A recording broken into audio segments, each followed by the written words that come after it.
l'étendard sanglant fait lever. Aujourd'hui, nous exigeons, nous ne demandons pas, nous ne quémandons pas parce que nous sommes le peuple et donc le peuple souverain. Aujourd'hui, nous exigeons la réouverture immédiate des bars, des cafés, des restaurants, des discothèques, de tout ce qui est fermé. Nous exigeons la réouverture de tout le territoire national tout de suite.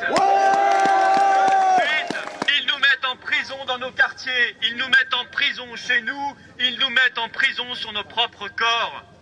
Nous devons exiger la fin de ce masque qui est un bâillon, qui est une muselière. Nous ne sommes pas des chiens ni des prisonniers.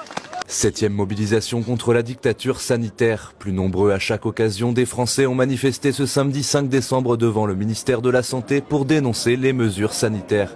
Des mobilisations organisées par Florian Philippot, le président des Patriotes.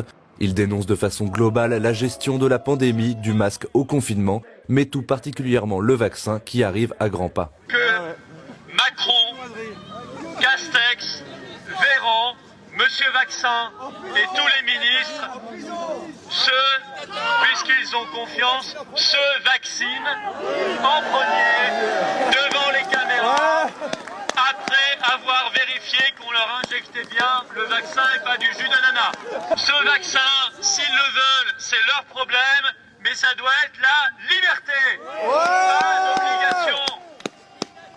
Et pas de passeport sanitaire.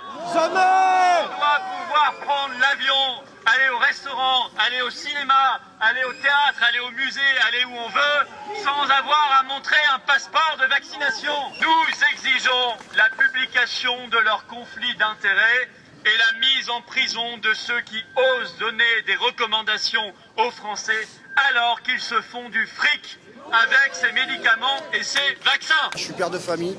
Je ne veux pas que mon enfant ait à subir un vaccin qui, plus tard, pourrait possiblement lui poser des problèmes. Il n'y a pas de recul et les concepteurs eux-mêmes du vaccin considéreraient qu'il y a des effets secondaires qui peuvent être importants.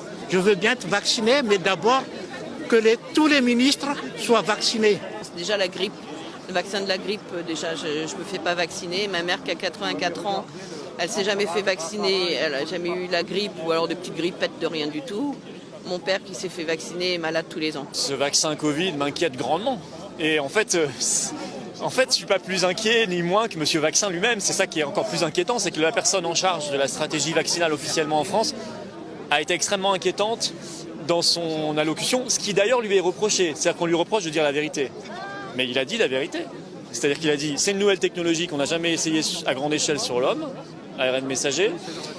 Pour l'instant, nous n'avons que des communiqués de presse des laboratoires, nous n'avons pas d'études scientifiques. Nous ne connaissons pas, nous n'avons que 2 à 3 mois de recul, il a dit, sur l'efficacité et la sécurité, ce qui est très peu. Et si jamais, malgré tout, il est imposé, est-ce que vous vous vaccinez? Non, merci, très peu pour moi. Je suis résistant, je ne marche pas.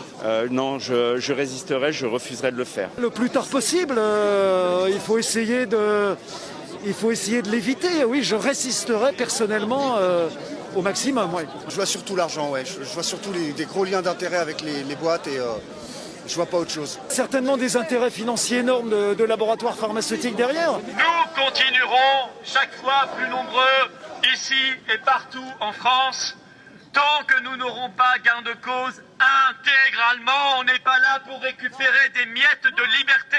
On est là pour tout reprendre et tout gagner. Tant que nous n'aurons pas gain de cause, nous continuerons, nous nous battrons de plus en plus nombreux jusqu'à